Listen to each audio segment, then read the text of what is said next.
So we got our Sea-Doo Switch Sport 18 foot, and we'll do a walk around. We're gonna take it out today for its maiden voyage.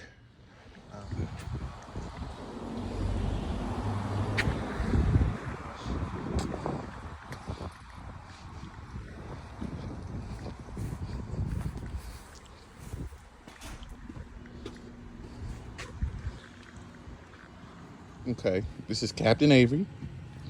And what are we about to do, Captain Avery? Go to the ocean and go to the ocean. Did I just say that? I don't know, but we're going to go to the ocean. Yeah. And then what?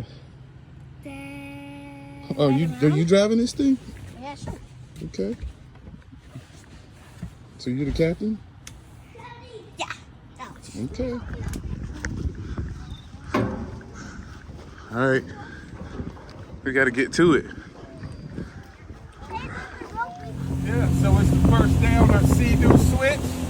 Everybody's looking all happy and on the water. There's only one thing left to do.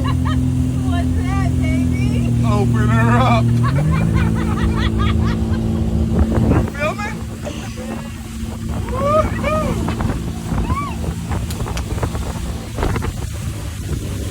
Hey, what other thing we gotta do? Switch the hand.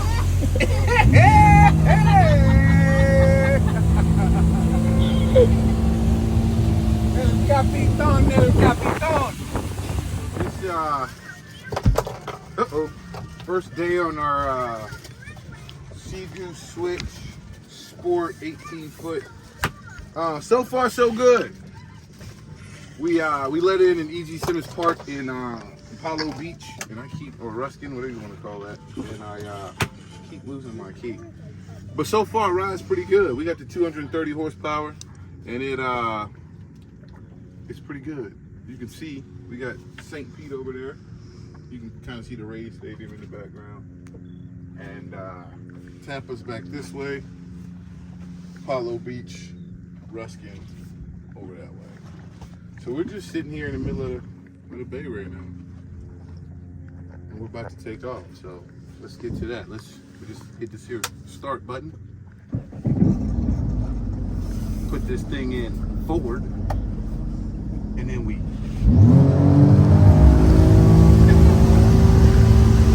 then we get it. That's pretty much it right there. Oh, I got it at 39 miles an hour now. Oh, that's 40. So I had something in the wrong road at first. Dang it. Oh, let it drop that down. Hold on. You said 40? Oh, really? Well, no, drop that down. I don't know. Maybe I gotta figure it out. I gotta figure this mode up because I should be topping out at about 44 miles an hour.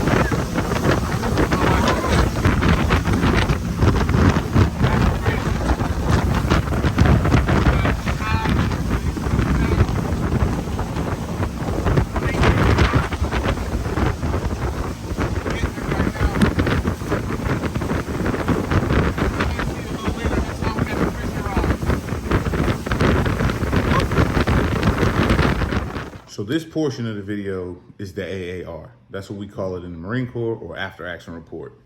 So we took the switch out yesterday and we learned some things, learned trial by fire. So a couple of the things was fender guards. Don't really, I mean, that wasn't a big deal, but it was, when you're taking the boat off the trailer and you're pulling it to the dock, you want to kind of have something to keep it from bumping from the sides. I mean, that's a preference thing, but that's one thing that was good for us to have. We had all our safety equipment, all the, we had flare, whistle, life vest, a throwable device, dock line. Those are standard things that if you boat, you kind of know those things. But the nuanced things about the switch, I will tell you this. The trailer comes with a 5-pin, like adapter when you're connecting it to the hitch on the car. My vehicle has a 3-pin, so I had to get the adapter to make it a 5-pin to connect. So that was one thing I would throw out there. The navigation, I was playing around with it, put it in the wrong language, put it in Latvian or something, and I couldn't get it. So I'm using Google Translate to try to set it back to factory settings. Little things you should take care of before you get out there. For new boat owners, one thing I will say is know how to back up a trailer. Been a while since I backed trailers up. I've towed things before, but it's totally different when you're trying to get that boat into a boat slip or to a launch slip. Not that easy. We were struggling yesterday. I will be honest with you. I'll be the first one to ask for help. Gentleman, it's just Florida, so it's a lot of people putting boats in. He saw us, came over, helped us out, get the little small turns. That is something you should definitely know before you get out to the water. Other than that, the mode. I didn't have it in sport mode, so yesterday I was only hitting like 25 miles an hour, and I was like, it should be faster than this because I got the sport model. There is a sport mode on it. I'm a Marine. I'm still digesting crayons. We don't read manuals first. We just get to it. So read your manual first before you get out there. Other than that, it was great. It performed well. I had a great time. Can't wait to get it back in the water. A cover for it. If you're gonna cover it, the one from Sea-Doo is like almost $1,000, but it's the one that fits it perfectly. Like, I'm not all for that. I'll probably eventually, maybe down the road, I don't know. I'm gonna go find a pontoon cover and get some bungee cords and get with it. Other than that, those are some of the things that we saw that, came to mind. I can't think of anything at this point. One other thing. In your user manual about flushing, there's 2 ports to flush it. You'll see one right on the right rear of the craft.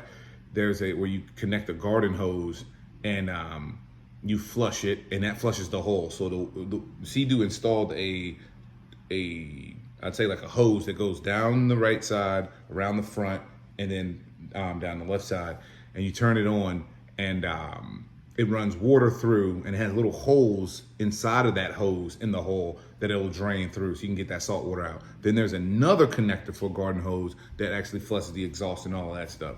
But look in your user manual before you start, because that before you flush the second portion, the exhaust and everything, you need to have it on, and it's a way to do it. You can look in here. The other one, you just run the water. So those are a few of the after action things that I have for now, and I'm sure I'll learn some other things later, but I just wanted to give you that. A lot of people do the switch videos and they're just talking about operating it, but they don't tell you the little embarrassing things that happens. Like, I won't even mention that. But anyway, that part was a no-brainer, but I'm not going to tell you guys here. Yeah, so overall it was good to go. Can't wait to take it out on our next trip. Next time I may take the drone so I can get some better video, and yeah, that's all I have.